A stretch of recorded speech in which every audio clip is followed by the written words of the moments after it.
Hey, what's up guys? Here with a recap of today's events that took place at the Worldwide Developers Conference for 2013. Now there's plenty of things that happened today and I got a lot of things to cover, so let's go ahead and get started. First off, Apple demoed a video of how the world is changing due to Apple's influence. And then Tim Cook came out and did his normal announcement updates, where he usually goes over all the milestones that Apple has reached. And they also talked about their very beautiful store that they just opened in Berlin, and also informed us that they have paid out to this date over $10 billion to app developers. And then they did something strange that they've never done before.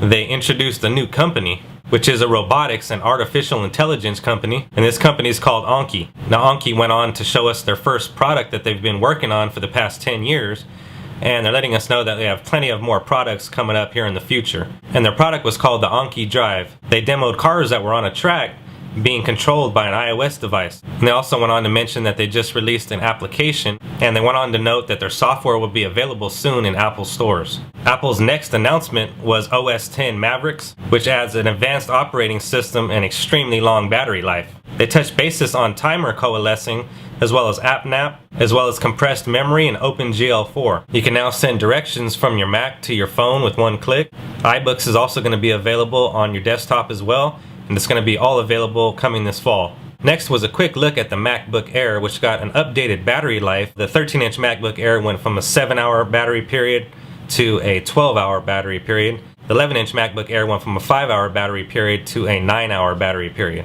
We're also going to be packing the 4th gen Haswell ULT processors inside as well, so I'm very anxious to see those new processors out and about in these new MacBook Airs. They also went on to say that the flash storage is now 45% faster.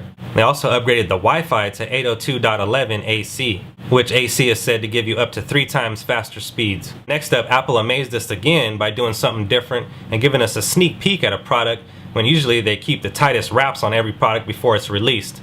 And that product was the new Mac Pro. Now the new Mac Pro will have an Intel Xeon with up to 12 configurations, with a 256-bit wide floating point, PCI Express Gen 3, which overall is going to make it 2 times faster than the current Mac Pro.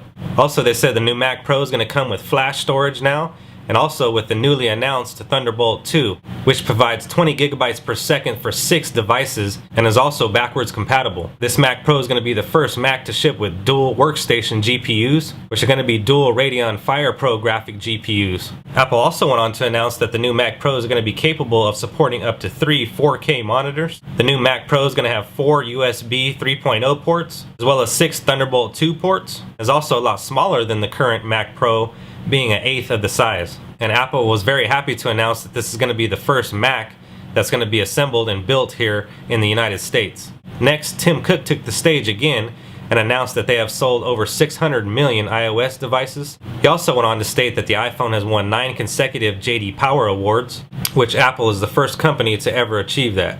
Next was the release of iOS 7, which I was most anticipating and was most excited about this whole conference. Tim went on to say that they did redo the entire user interface for iOS 7. He said they went for a more flatter look and actually changed the font on the entire phone. The home screen now has a 3D effect to it. They're calling iOS 7 the biggest change to the iPhone since the first iPhone. Next up, they announced Control Center, which I was excited about. And what Control Center is going to do is take the place of having to go all those steps to getting into settings to adjust your brightness, to adjust a bunch of different settings. You won't have to do any of that. All you need to do is swipe up from the bottom of the phone. They even added a flashlight feature. Next up was multitasking.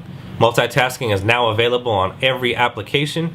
Before it was only available on limited applications. Another really cool feature that Apple added is now your apps will update automatically when your device is turned on. And multitasking has taken a new look here on iOS 7. You have cards up at the top showing the actual real time of where you left off in that application at, which I think is a very nice touch in the multitasking department. Next up was Safari.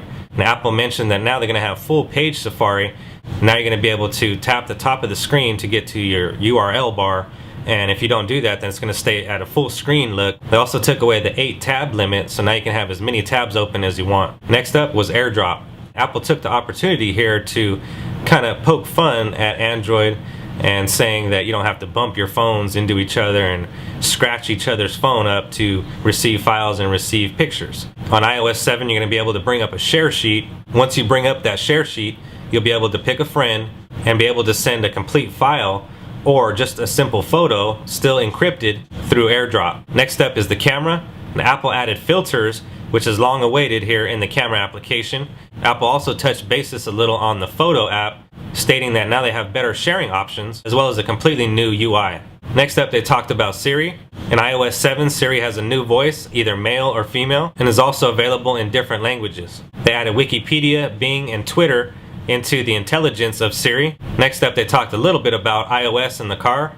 Apple went on to state that nearly 12 car companies are going to be signing on to get iOS 7 deeply integrated into their car system. Next up was the App Store. Apple is now adding a feature where you can find new apps, which I think is a great feature. You're always looking for new applications that are just released. Apple has also added the ability to find relevant apps to your environment and your surroundings. You're not going to have no more notifications on your apps. They're all going to be updated automatically. Next was the Music app. There was a complete redesigned UI in the Music application. All of your iCloud bought and stored music are going to be available on your device. Next up was iTunes Radio. This has a pretty awesome interface. You're able to share your songs with friends or create a song channel similar to Pandora, with options to purchase the songs straight from iTunes. Apple also added another feature called phone, FaceTime, and message blocking. Lastly was activation lock. Now if a thief steals your phone, previously all they had to do was erase your Find My iPhone app and it was completely erased from the phone. So on iOS 7, Apple's implementing a new feature called activation lock.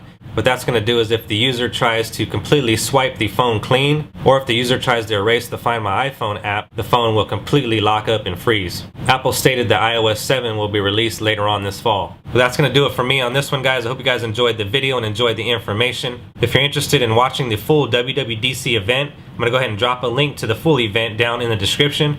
Be sure to leave a thumbs up down below. Be sure to subscribe to the channel for future content, and I'll see you guys on the next one.